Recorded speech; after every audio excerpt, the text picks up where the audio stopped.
Well,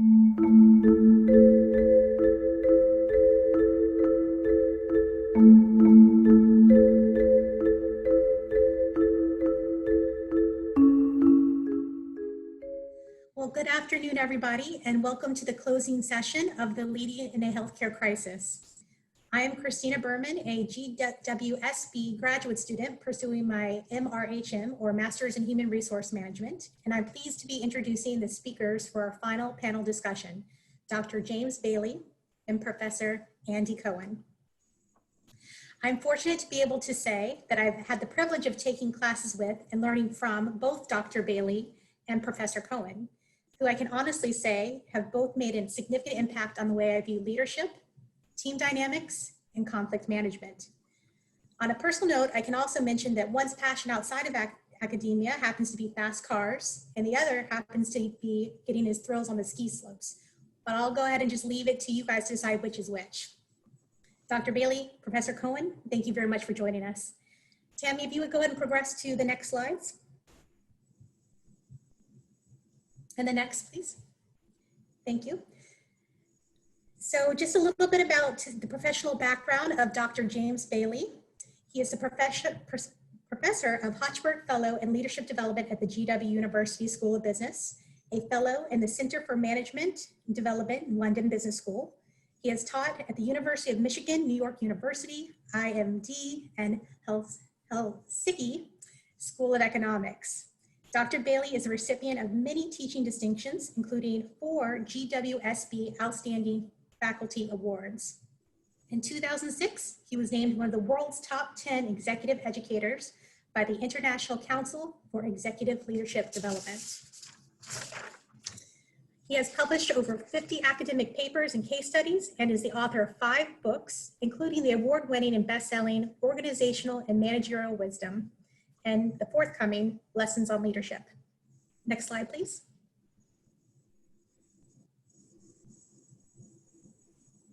Professor Cohen is an assistant professor of management at the George Washington University School of Business, former director of graduate leadership and career development in the Fowler Center, former director of MBA programs at Admissions, where he oversaw all of GWSB's MBA programs encompassing the recruitment, admission, curriculum, and academic advising. Prior to embarking on his academic career, Dr. Cohen was an internal executive coach at Capital One Financial Corporation, a member of the top management team at Capital One, and divisional CEO of one of Capital One's new business ventures. Again, thank you both very much for joining us today. Next slide, please.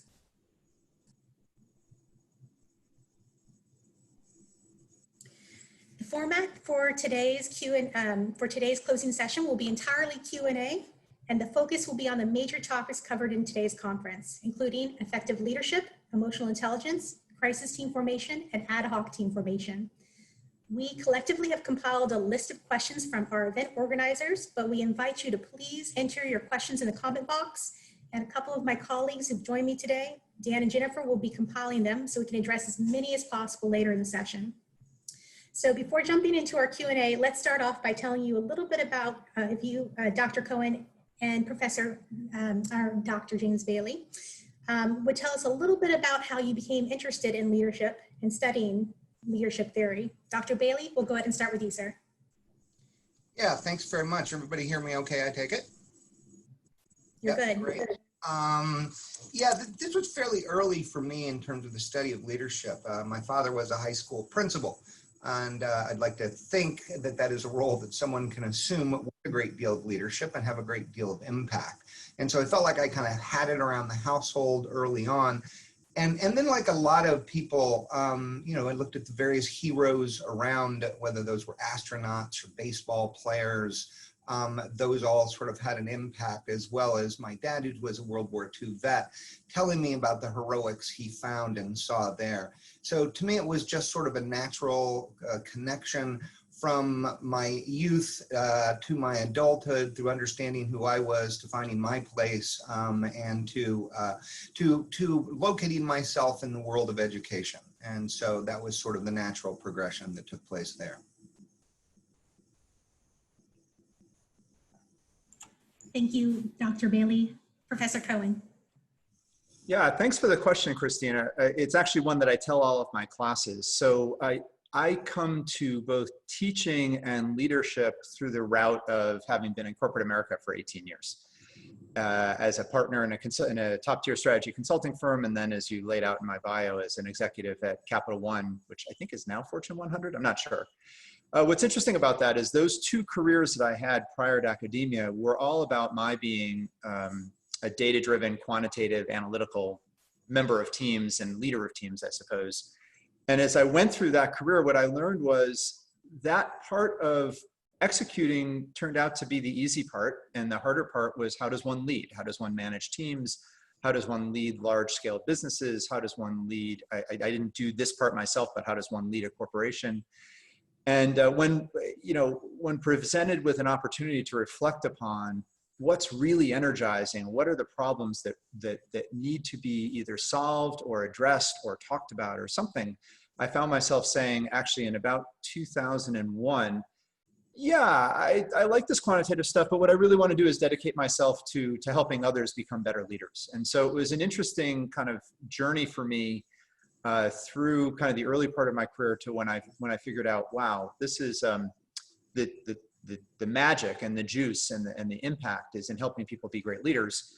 And so it was sort of a major career shift for me out of kind of corporate executive-dom and so forth and into being a leadership educator, which has taken a lot of forms over time. But it really had to see it and feel it myself to get that.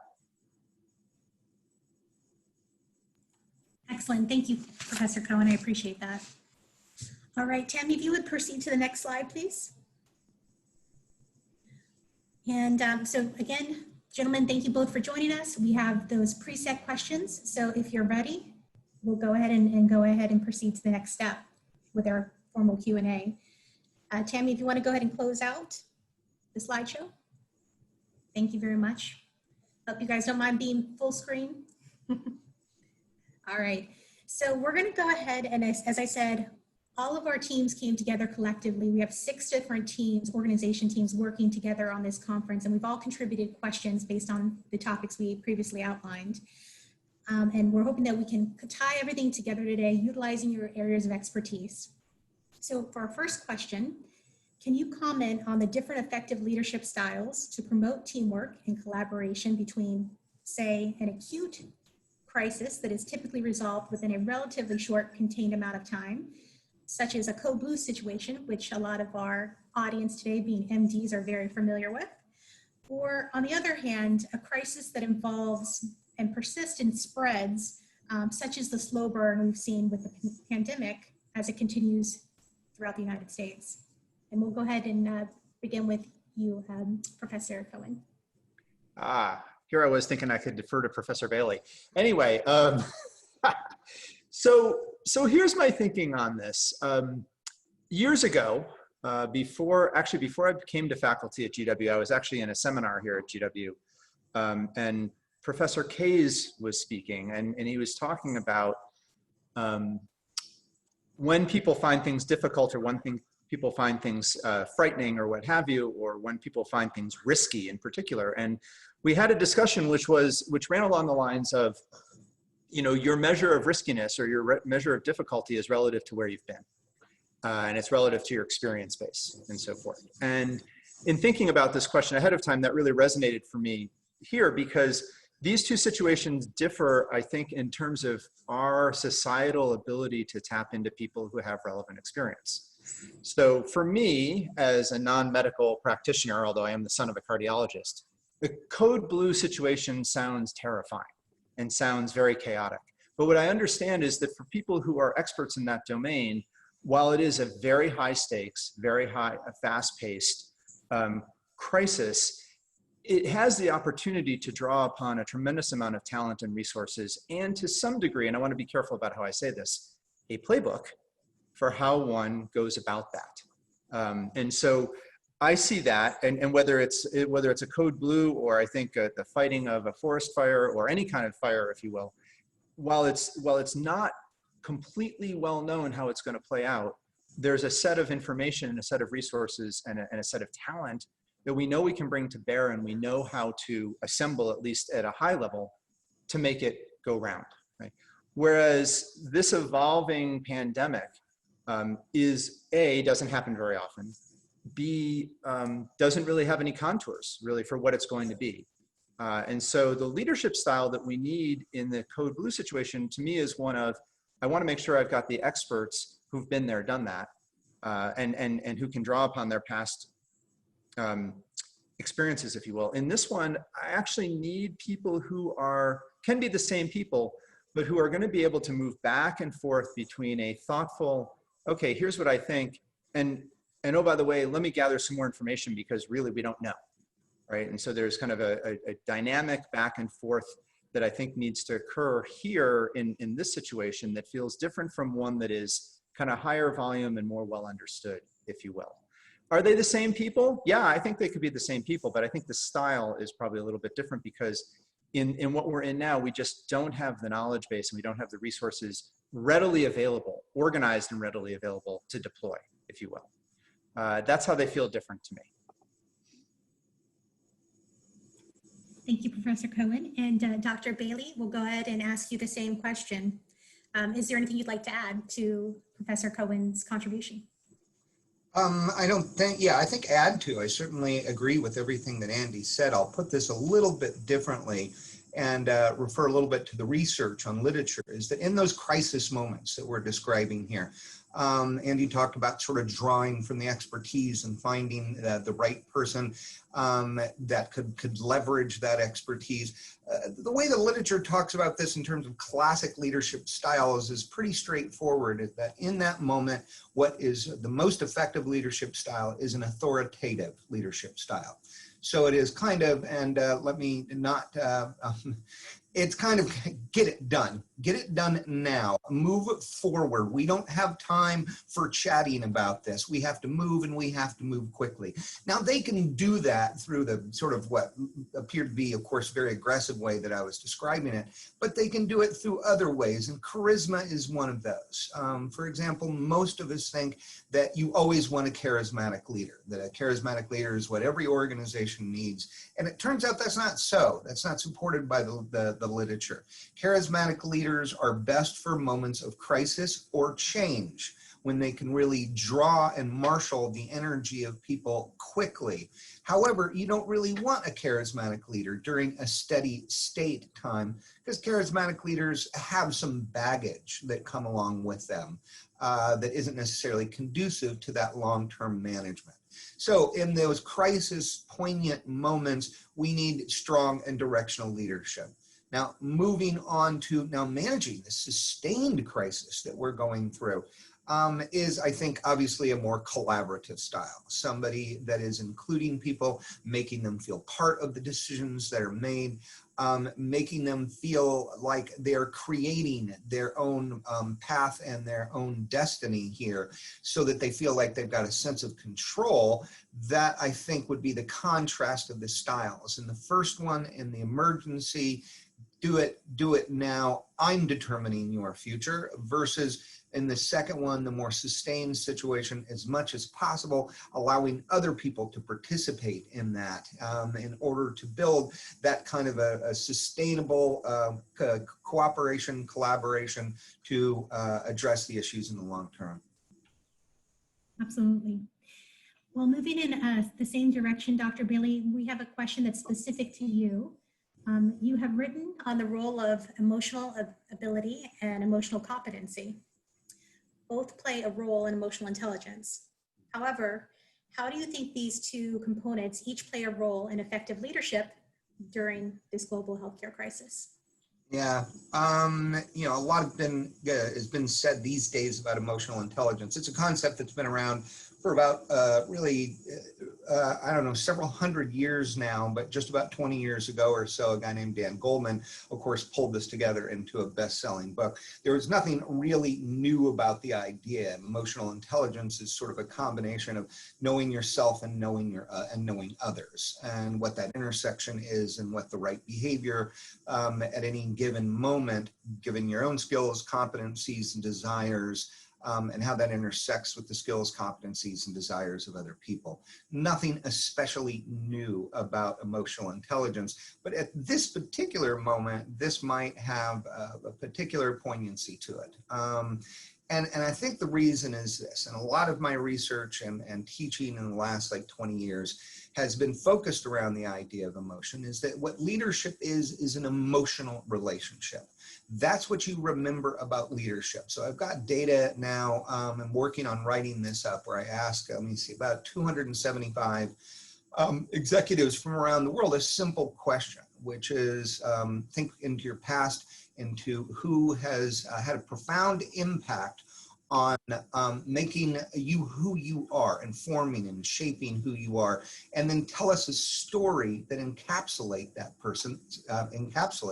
that person's impact. Well, what our scoring is shown, our analysis has shown, is what people remember about leaders is how they made you feel. It's not how they made you think. It's not where they made you go. It's how they make you feel. That's what we remember about people that have an impact on our life. So leadership is an emotional relationship. Now, if that's our starting point, we go to this moment, and it's real fundamental here, is that people are scared. People are frightened. And it's not just for their job, that's one of them, but obviously for their health, their physical and their mental health, and that includes the physical and mental health of their children, of their family members, of their elderly parents. There's also just this great sense of uncertainty. What's going to happen next? Are the kids going to be going online in a hybrid model? What exactly are the safeguards that are going to be put into place to ensure their health? What is this world going to look like after this thing is over? How are we going to live? How are we going to interact? All these patterns and routines that have defined our life for so long. People are scared, people are afraid, and this is the moment where we need leaders that are capable of managing emotion, of understanding what that emotion is, of responding to it, of capturing it, and expressing that they understand what's going on. They understand what it is that you're dealing with. They might not even be able to do anything about it, but they understand it, they appreciate it. And this is where this idea of empathy comes in, right? To the extent that I'm able to understand where you're coming from, that goes a long way to calming you. One of my definitions of a leader is that a leader is an energy giver and a stress absorber. So that's what leaders do, is they give us energy, and let's hope that's positive energy.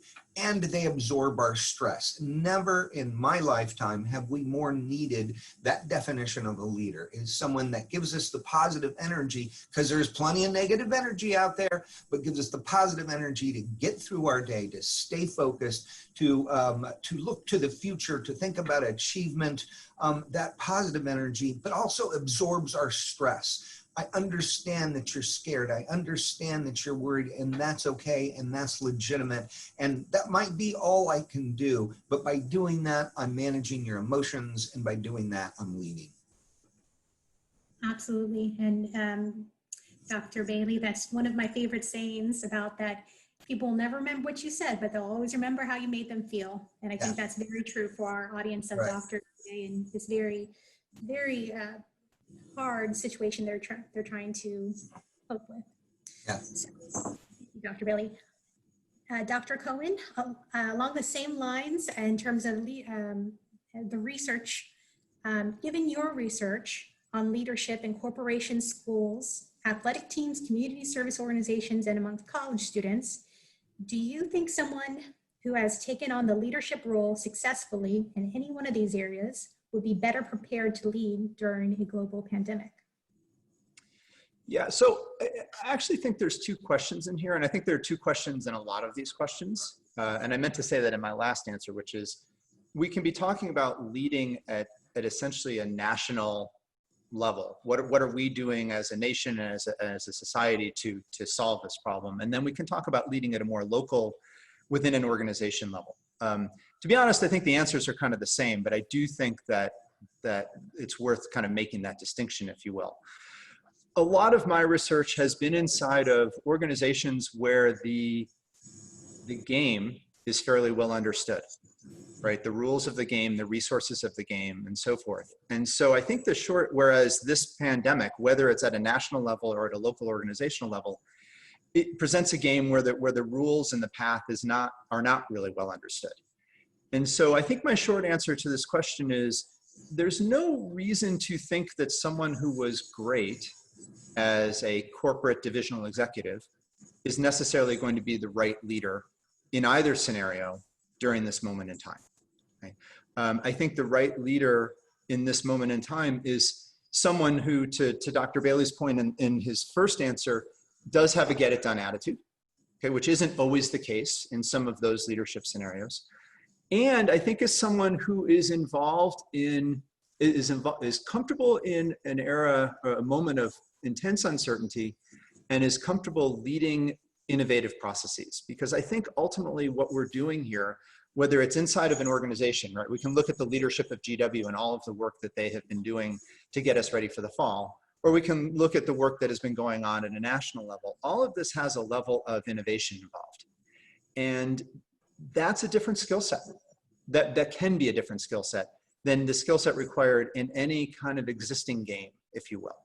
And to me, that's actually the primary distinction between the two, right? To lead in this environment, to lead in the uncertain part of this environment, is to be able to cope with uncertainty, to lead innovation, to bring people along, as Dr. Bailey described in his answer to the emotional intelligence question, but to be able to go back and forth between, I don't really know, let's gather some information, let's try some things out, and then bring it in for a landing, okay, and actually do something with it. Now that's harder for me to see. I don't mean this to be critical. It's harder for me to see that on the national level, just because I'm not close enough to it. But I will say I have actually watched, really by talking to colleagues and friends who are in organizations, I've watched people cope with the change that has come over the last 4 months, or the opportunity for change that has come over the last 4 months. And what I've really been intrigued by is that the people who seem to be succeeding as leaders, two things are true. One is they're not necessarily our formal leaders. They're the people who have stepped into the void and said, hey, I've got an idea about how we might do X, Y, and Z. And to their credit, their formal leaders have given them the room to run, if you will, and do something with that. And two, they come with ideas. They say, let's try this. We haven't done this before, but we're in a different situation, so let's try this and see what happens. And then again, to kind of harken back to a point that Dr. Bailey made in one of his answers, that then becomes collaborative, right? So I'm not going to bring the answer. I'm going to bring the idea of an answer. I'm going to try to enroll people in that and see if we can create something together, if you will. So I do think that it's, this is a great opportunity. I don't mean to be Pollyanna-ish about it, but it's a great opportunity for innovation, but it actually requires innovation. And people who've been successful in existing games aren't necessarily the innovators. And so I think that is the fundamental difference. Doesn't mean they can't be, but I don't think there's a reason to think that they are. Dr. Cohen, I think you're echoing what a lot of what we've heard today and some of the other breakout sessions and our opening session, in which one of our speakers basically commented that COVID-19 has bred innovation. And it's especially true for the healthcare industry in terms of telemedicine and things of that nature. So thank you for that. In terms of the next question, we're going to shift gears a little bit and talk a little bit about ad hoc teams. So the question proposed is, and this is for, we'll go ahead and switch back over to Dr. Bailey. Dr. Bailey, we'll let you start. The question is, do you think that people on ad hoc teams that emerge out of the need and necessity of a crisis often comprehend that they are part of a new synthetic organization? And what sort of simulation or training is available to help members come together and work more efficiently? Or must it simply be trial by fire each and every time a crisis arrives? Yes, and it depends. That's my answer. No, just kidding. Yeah, I think that what we found is that it's the safest of all answers. It depends. But yeah, I think that it's as people, these ad hoc teams, as you described them, they've had to come together quickly. And even though there's sort of a clarion call here, what they're there to do, it's sort of difficult in terms of determining how they're going to do it. It's sort of like what Andy had said here a moment ago, which is you bring the idea of a solution and not the solution itself. So these teams maybe are struggling for a kind of balance, and that's what we know about effective teams, is that they are balanced. I like to use the term of sort of people who are oriented toward tasks and people that are oriented toward maintenance. And task is obviously getting the job done. Maintenance is sort of more the human component of this, a sense of belongingness and harmony within the group. And these teams have come together without the same sort of intentionality that, let's say, Dr. Cohen in his successful career at Capital One might have very, very carefully put together a team for very specific reasons, that this person brings this skill, this person brings this personality, right? All to intentionally create a coherent and even sort of intentionally intertwined team. These guys don't have it, right? They were put together, oh my God, let's move forward quickly. Now, the good side on that is that we know, and we've talked about this in the negotiations class, Christina, and you know this, is that one of the things that crisis does, one of the things that conflict does, is it gets people to rally around the flag. And so a lot of those differences that might be hindrances in a normal, in the operation of a normal organization, be that an educational organization or a corporation, it gets put aside, because people know that they have this thing to do, and they put those small and even sometimes large differences aside in order to pursue this unified goal. And so that's the good news, right? People tend to come together in moments of crisis. And as Andy was pointing out and that you picked up on, there's something about crisis that actually releases human ingenuity, right? And innovation and creativity. We do things when we have to. We don't do them, and it's sort of ironic is that even though we might not have to do it at the moment, we've got all the resources around, and yet organizations and even people don't tend to be that creative until they have to. And so this group also can benefit from this. Now, in terms of training, man, I don't know. I mean, group training is hard enough, even in stable times, much less times of crisis. So I really don't have any kind of specific advice about what needs to be done here, other than checking in, seeing how they're operating, seeing if there is very specific pressure points that need to be dealt with. But other than that, let them go. And I think that's particularly the case in the healthcare industry, because what you have here is people that are really smart, and they know their jobs better than you know their jobs, whoever the leader is, whoever the boss is. So let them go. Let them figure it out. There's a famous phrase about how do you manage computer programmers? And the answer is you don't. You put them in a room with all the Red Bull they can drink and all the Cheetos they can eat, and you leave them alone.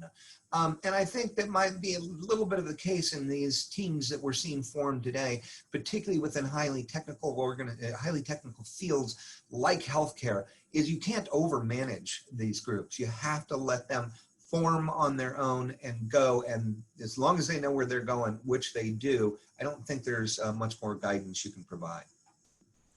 Absolutely. Professor Cohen, is there anything you'd like to quickly provide on that topic? Yeah, but I think very quickly, because I think James did a really nice job of it. I think that in thinking about this question ahead of time, I do actually think that it is the leader's role, and I'm just not sure who the leader is, which is why I'm using air quotes. It's the leader's role to declare that yes, we either are or we still are a team, right? So in the world of we've got this ad hoc team that's formed, I think everything James has said about we need to kind of let them run. They're oftentimes going to be more innovative than the people on top of them. But I do think it's the leader's role to say, hey, we are in this together. Let me remind you that we're in this together. Let me remind you what we're trying to do, not tactically, but kind of at a vision and mission level. And I've seen that, again, less at the national level and more kind of locally as I've kind of watched colleagues, that the people who are focused on that inside their organizations today are saying, yeah, let me just make sure I remind you that there's a cohesiveness that we could have, and we could be all moving together to create something, but in a very dynamic way, if you will. Well, to remind you that we're all in it together. The last thing I would add to that is to add on to my word dynamic. Team membership is going to be very fluid during this time, right? So I think many of us, and I would include myself in this category, are used to saying, I've got a team, it's got these 6 people and we're on it together for 6 months and we're doing this project, whatever it is. And what we're up to today in the world of this pandemic and ad hoc teams and change in the environment with a fair amount of velocity is as our teams themselves are very fluid. And again, I think it's the leader's role to remind people who's there, who might have just shown up, but we don't actually realize has just shown up, and who has value to bring to the table and so forth. And then once people know that, I'm with James, let them run. Excellent. We're going to shift gears just a little bit and talk about teleworking in this day and age. In the era of teleworking and video conferencing, what attributes are important for the leaders whose employees are physically distanced, and how can a sense of team be created and connections be made? And just to tie into that question, I'll go ahead and I'll let Dr. Bailey answer this question first, and then we'll go to Dr. Cohen. I noticed in the taskbar, Diana's question is very reflective of this sort of concept, in which she was saying that the feeling of safety at work is important. And it looked like, based on a survey, about 40% of leaders felt safe. So again, take into account this, as they say, socially distanced, but really it's just socially not maybe connected, even though we're, or not socially connected, but socially distanced day and age. That might be even more so true, that feeling of, I don't really feel like my leader has my best interest. Dr. Bailey, your thoughts? Yeah, let me go first just to the remote question. I think there's about 100 million people in this country that can't wait to get back to the office. They can't wait. They have spent years talking about how it would be so great to work from home, and now it ain't so great that they've had that opportunity. And that comes from, that's rooted in several different reasons. I mean, first off is just environment, right? I mean, to be able to go to have an office and a home means that you're in different physical environments. And now they're in that same physical environment all the time. And that creates a kind of confusion, right? Because we tend to associate our home with our personal life and our office with our professional life. And now these two identities are clashing. Right now, these two things are coming together, and it's all at home. And now you're working and dealing with everything that you do in your home life all in one place at the same time. I think that's causing a lot of identity issues. And that's why you're going to see a lot of people say, I want to get back to the office. Now, they maybe only want to get back in the office 3 days a week because they found other benefits from working at home. But I think they're going to want to do that. And here's the other reason why, is social contact. I mean, it's great to have contact with your spouse. It's great to have contact with your children, but that's what it is. And there's something about the contact that you're receiving at the office, whether it's when you go get lunch or whether it's those hallway conversations. It's different people that you're interacting with. And then this becomes the third one, which is you're interacting with them face to face. It's fundamentally different to do that than it is to interact in the way that you and I and everybody associated with this conference are interacting right now. There is something palpable about the physical, being in a physical space. I mean, we know that we're basically, matrix-like batteries, right? We're just an enormous amount of energy and electricity, and that obviously has an effect on other people. And it can be, that infection can be a very, very positive one, one of excitement, and one of kindness and decency and of bonding and of closeness, and you're just not going to achieve that through these electronic means. I'm glad we've done this. I think we've learned a lot as a society. It's an innovation, and these things are going to get better and better and better. However, at the end of this, we still are social creatures, and we can't get those social needs addressed through these kinds of means. Oh, and then wait a minute. What was then the question from the participant? About feeling emotionally safe and supported, in kind of the same way that, hey, if you're teleworking, you may not get that sense of unity, the support from your leader. And I think the survey said that 40% said that they did not know if they felt psychologically supported and safe at work. Yeah, I'm just going to use what I just said as an answer to address that one with, is that it's difficult to get that across through electronic and remote means. I can look you in the eye all I want to and say, Okay. I get it, I understand it. It does not have the same impact as if you are, as if you're in the same room, right? There's a palpable sense of that, and we're just never ever going to achieve it to the same extent from a remote standpoint. So, Andy, do you want to take that question from here? I just want you to back up a little bit. So, Christina, can I jump in? Yes. Yeah. So, how do I best say this? I agree with everything James has said, and I would put myself in the group of the 100 million who can't wait to get back to the office. Right. At the same time, it's been really interesting to watch over the last 4 months, and maybe with kind of an era of the first 3 months and then maybe the last month, because I do think, for a number of reasons, that telework is going to be here for a while. And actually, I think we've actually entered a period here where we moved from, oh, I thought it was kind of a short-term thing that we just had to do to deal with the pandemic, to, it actually may be longer term, and actually we don't have an end date in sight. One of my observations, so I do some coaching with executives and mid-level managers as part of my practice. And just in the last couple of weeks, what I've really noted is this sense of, you know, we've entered a little bit of a doldrums or a malaise because now we think we're going to be home longer than we thought we were going to be. And we don't really know where it's going to end. And my take on this, and I'll add into there, I have 2 children who at the time of the pandemic hitting were in college. One has since graduated, but the one who hasn't is also kind of having the same kind of flavor of, wow, what's happening in the fall, right? As we see universities dominoes fall in terms of whether we're going to be on campus or not. There's kind of the same kind of flavor. And my take on all of this is, although I really want to be live in person with everybody, I also think we need to start to accept that we might not, and we need to, again, start innovating. And one of my observations is that there are some people who were waiting for it to end, and some organizations who were waiting for it to end and didn't do anything about it. And those are starting to atrophy a little bit right now. So I actually had a coaching session with a client this morning where they've really not done anything about how to make telework more palatable to people. Their particular organization feels very disconnected. I think they would definitely be in the 60% who don't feel psychologically safe, who don't feel psychologically connected.